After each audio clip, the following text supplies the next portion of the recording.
Bismillahirrahmanirrahim. Assalamualaikum warahmatullahi wabarakatuh. Alhamdulillahi rabbil alamin. Alladzi ja'alana min ummati sayyidina Muhammadin sallallahu alaihi wasallam. Wa ja'alahu uswatan hasanatan lana wa li jami'il makhluq. Asyhadu an la ilaha illallah wa asyhadu annaka Muhammadar Rasulullah. Allahumma shalli wa sallim ala sayyidina Muhammadin adada ma khalqika wa ridha nafsika wa zinata arshika wa midada kalimatik. Qala Allahu ta'ala fil kitabihil karim fi surati Al-An'am. Hadzal Qur'an fi surati Al-An'am. Masya Allah, kita kali ini tafsir di dalam surat Al-An'am. Dalam surat ke-32, apa kata Allah? Wa mal hayatud dunya illa la'ibu wa lahun. Tidaklah kehidupan dunia itu kecuali permainan yang melalaikan. Walad darul akhiratu khairul lilladzina yattaqun. Dan sungguh kehidupan akhirat itu lebih baik bagi orang-orang yang bertakwa. Afala ta'qilun. Tidakkah kita berpikir? Para seluruh jamaah dan teman-teman media sosial yang dirahmati oleh Allah Azza wa Jalla. Hari ini apa nih hari ini ya? Des, ini hari apa nih? Hari Sabtu. Hari ini hari Sabtu di bulan 11 minggu ketiga. Kita sedikit buka kajian, lancar kaji karena diulang. Kita sama-sama memperbaiki diri, semoga ada hikmah kebaikan dari apa yang saya sampaikan. Terutama untuk diri kita pribadi dan terumum untuk kita semua. Pertama, marilah kita bersyukur kepada Allah yang mana Allah telah memberikan kepada kita nikmat yang sangat banyak. Nikmat yang sangat luas. Satu-satunya zat yang memberikan kita nikmat tanpa berkesudahan. Satu-satunya zat yang masih memberikan kita kasih sayang di saat kita melakukan kemaksiatan. Satu-satunya zat yang tidak pernah bosan menyayangi kita, yang tidak pernah bosan membuka pintu taubat meskipun kita melakukan kesalahan yang sama berulang-ulang. Maka tak ada kalimat yang paling pantas yang wajib membasahi bibir kita yang hina ini kecuali kalimat Alhamdulillah. Sebab boleh jadi dengan kalimat yang ringan itu kita masih hidup saat ini. Kita hidup ini bukan karena kita sehat, makanan kita mantap, bukan. Kita hidup ini bukan karena kita rajin olahraga, bukan karena tidur kita cukup. Tapi kita hidup sampai saat ini karena kita masih diberikan nikmat oleh Allah. Tapi kalau nikmat itu telah habis jatah kita di dunia, mau tidak mau, suka tidak suka, masih banyak tanggungan ataupun tidak ada, sudah selesai masanya. Kita tinggalkan semua yang kita perjuangkan. Kita masuk dalam kehidupan baru. Maka tidak usah jauh-jauh, hidup sendiri itu pun adalah nikmat. Maka tak ada kalimat yang paling pantas yang wajib membasahi bibir kita adalah kalimat Alhamdulillah. Karena banyaknya nikmat yang telah Allah berikan kepada kita. Kalau kita mau melihat, membaca ataupun di televisi ataupun di YouTube, di media sosial platform lainnya, kita lihat kehidupan padang pasir yang gersang. Di situ antara hidup dan mati ditentukan oleh satu gigitan. Ada namanya hewan yang sangat berbisa di padang pasir. Salah satu hewan itu adalah ular, jenis viper. Ular ini jamaah, ular ini teman-teman, tidak cepat larinya. Dia lambat. Dia hanya duduk, dia hanya termenung, dia hanya menimbunkan diri, yang mana kulitnya itu sama dengan keadaan lingkungan dengan pasir. Menunggu dengan sabar datangnya mangsa. Begitu ada tikus, begitu ada kadal gurun, langsung digigitnya. Tak pula dicengkeramnya, digigit, dibiarkan. Setelah kena gigitan jarak 1-2 menit, tikus itu ataupun kadal itu langsung mati. Baru dia datang memakan mangsanya. Hidup di gurun ini keras. Kalau mengandalkan kekuatan, seberapalah kuatnya ular tadi, lebih kuat pula lah singa. Kalau mengandalkan kecepatan, tentu hewan-hewan yang berkaki 4 lebih cepat daripada yang tidak berkaki seperti ular.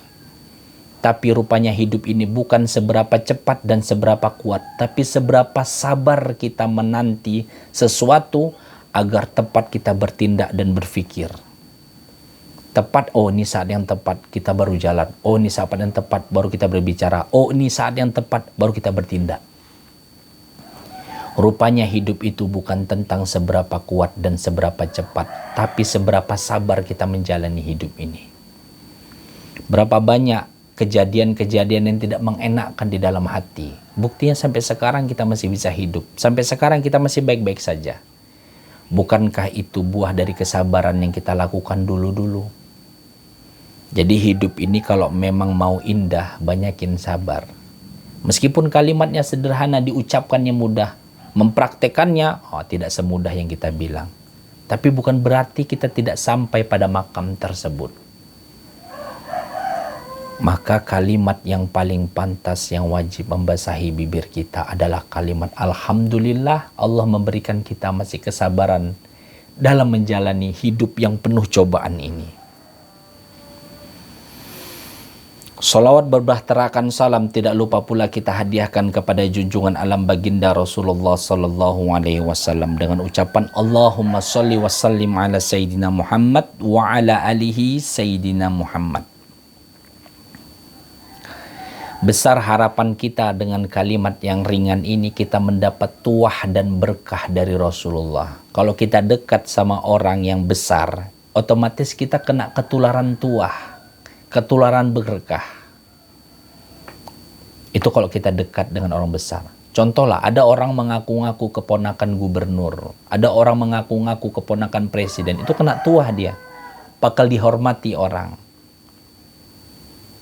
Maka kalau kita dekat dengan orang besar, kita akan kena tuah. Seperti kita dekat dengan Rasulullah, di samping ngamalkan sunnahnya, kita banyak-banyak bersolawat.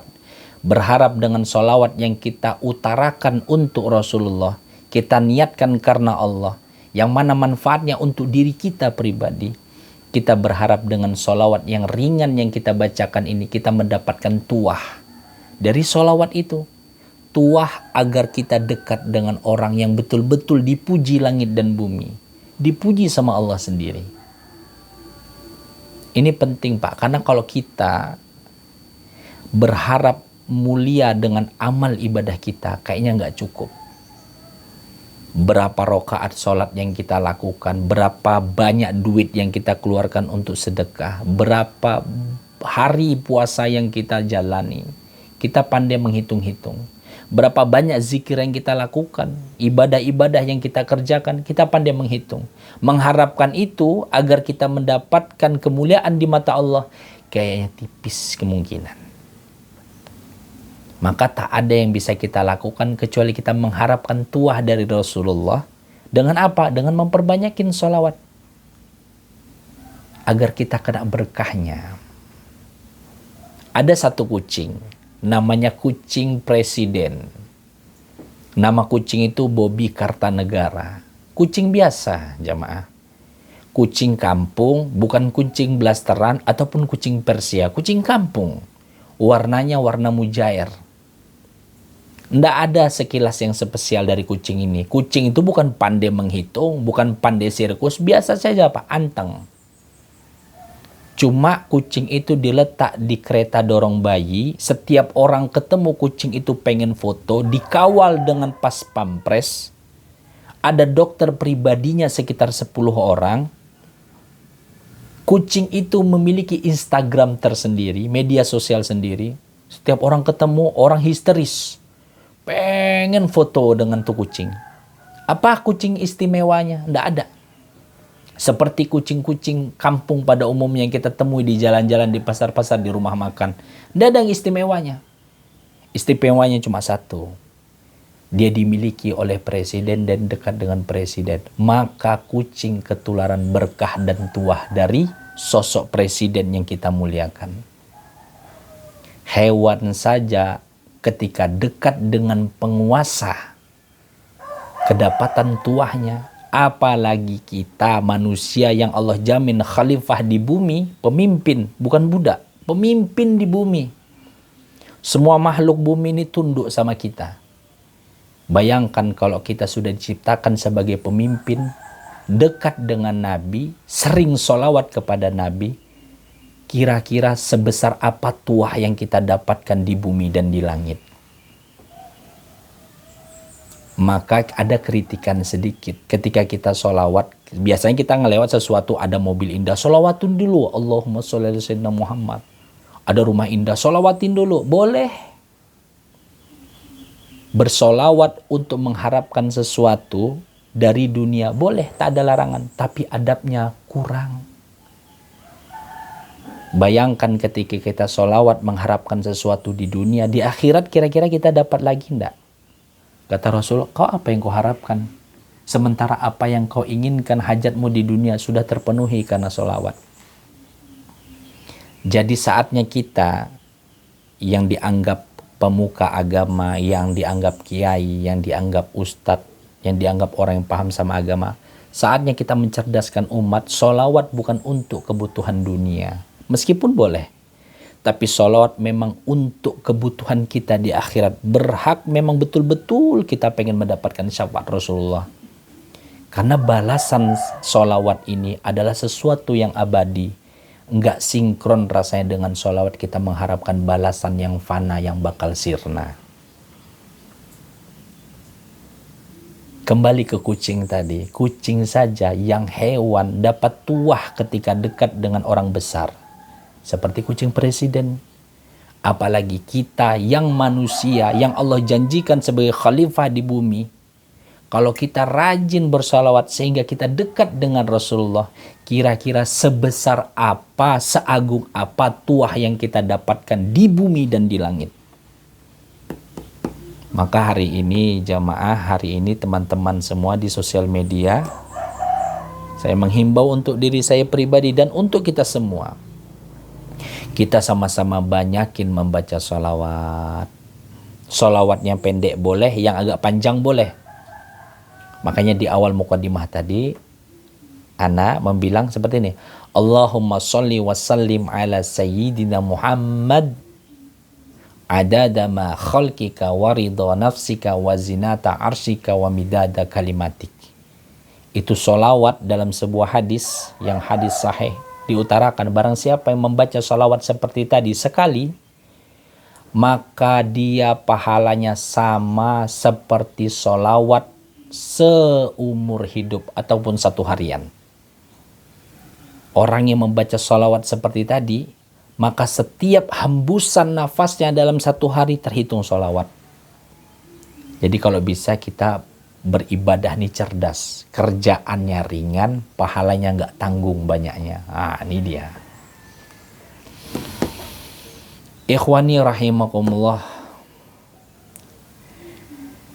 Allah berfirman di dalam surat Al-An'am ayat 32 yang seperti ana bacakan tadi. Seringkali kita hidup ini mengharapkan kebahagiaan, betul enggak? Tidak ada orang ini di dunia ini mengharapkan kesusahan. Pasti setiap orang pengen bahagia. Setiap orang pengen dia banyak harta. Setiap orang pengen mendapatkan kemuliaan. Tapi seringkali kita mencari kebahagiaan, mencari kemuliaan pada tempat yang salah. Wa mal hayatud dunya illa la'ibu wa lahun. Tidaklah kehidupan dunia adalah permainan yang menipu. Yang namanya permainan ada awal, ada akhir, ada start, ada game over. Itu permainan. Ujung dari permainan menang ataupun kalah. Hidup ini kayak gini. Ada awal kita dilahirkan, ada akhir kita menghadapi kematian. Setelah mati menang apa kalah kita? Menang membawa amal banyak, kalah membawa dosa banyak. permainan menipu. Kenapa? Karena seringkali orang fokus pada permainan di dunia, padahal dia tidak ingat ada kehidupan yang lebih panjang setelah dunia ini. Itu makanya Al-Quran membilang permainan yang menipu. Permainan dan senda gurau dalam bahasa lain.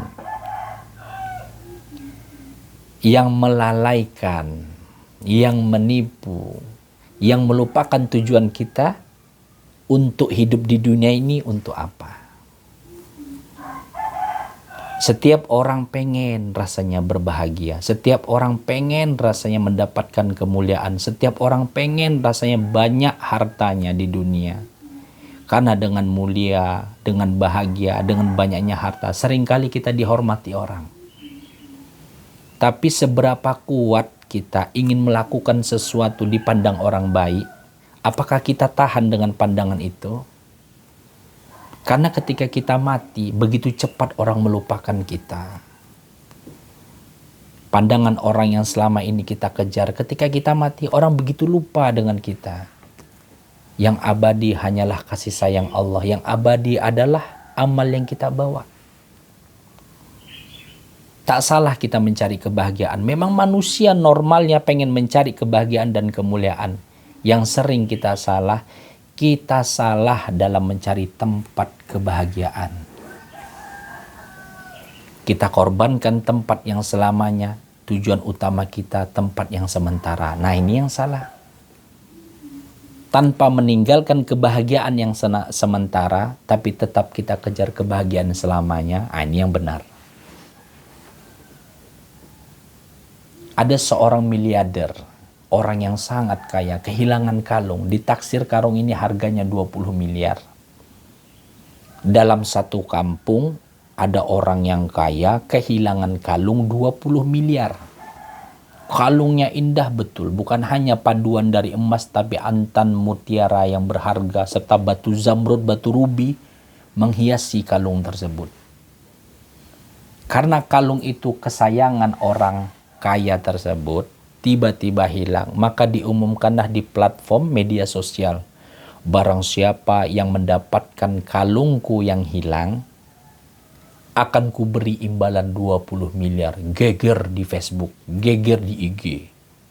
Semua orang satu kampung, bahkan di luar kampungnya, mencari kalung tersebut. Kalau dapat 20 miliar, usaha bisa didapat.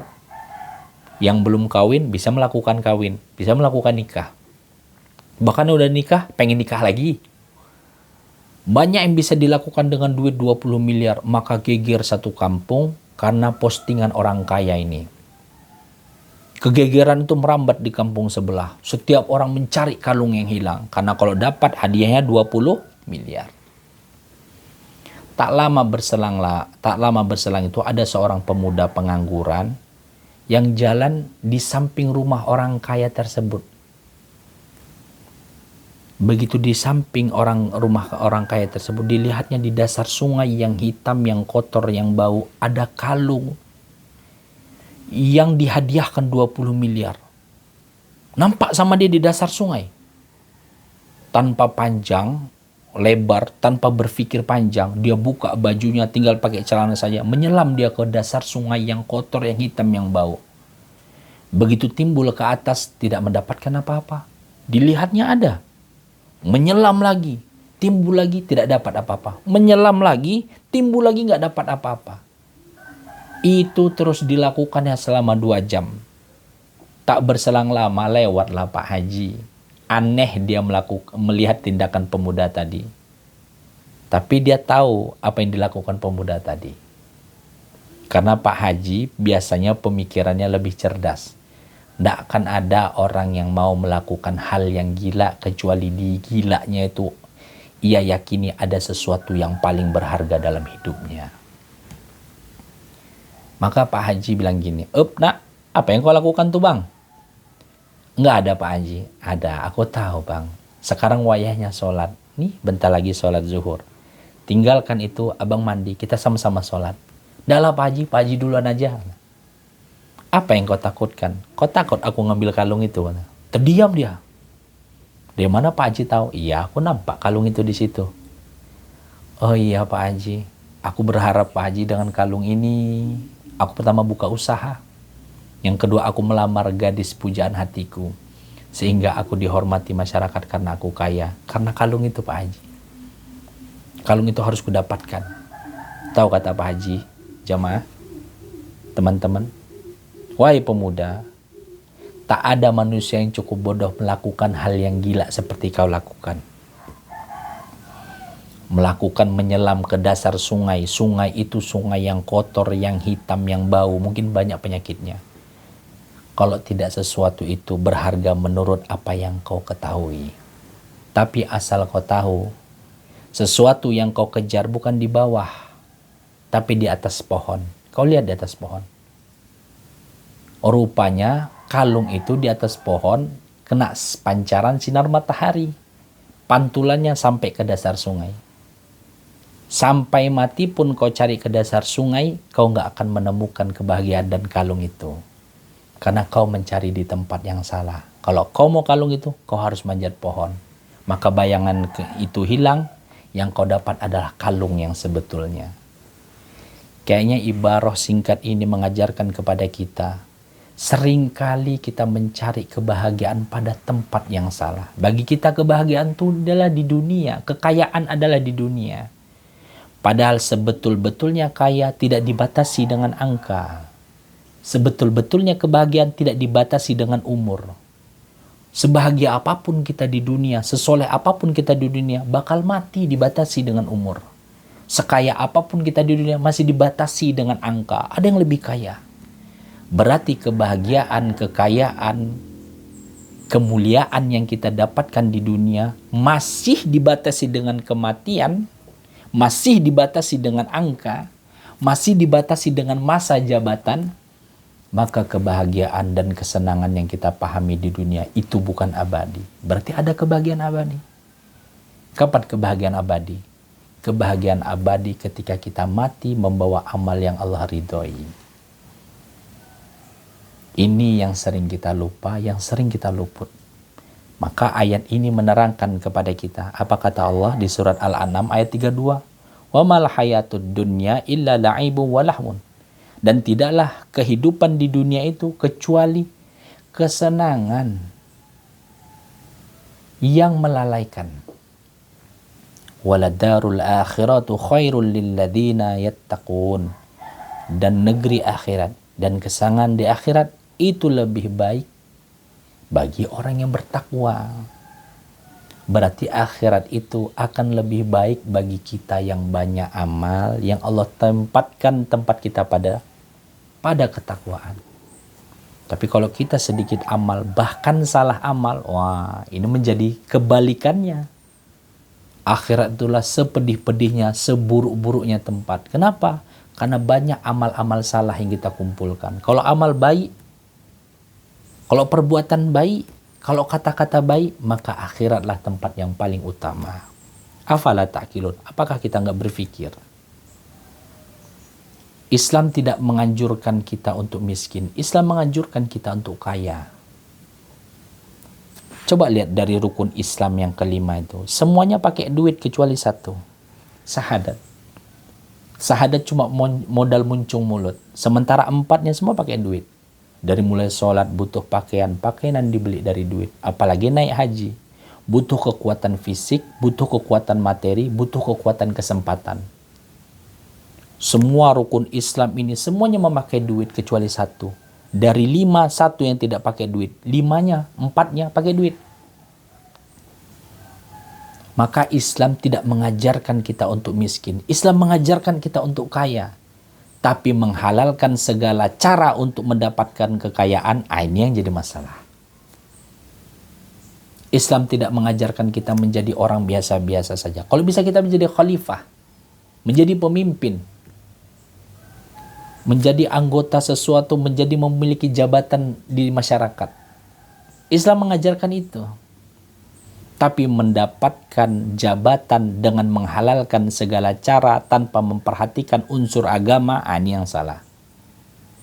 Tapi bagaimana jadinya ketika kita sudah berjuang tetap miskin, kita tidak memiliki jabatan, kita tidak mendapatkan kebahagiaan yang terus, kita tidak dapat kemuliaan, maka ada kebaikan dari situ.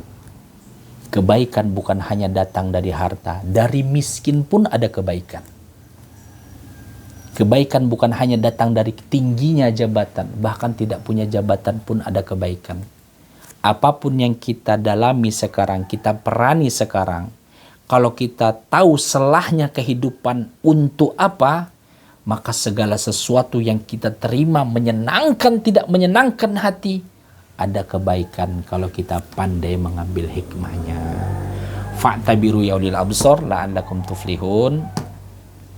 Sampai sini kajian kita, insya Allah kita sambung pada tafsir selanjutnya di surat-surat lain. Wallahu alam biswab. Minta maaf atas segala kekurangan. Sama-sama kita amalkan kalau ada kebaikan. Assalamualaikum warahmatullahi wabarakatuh.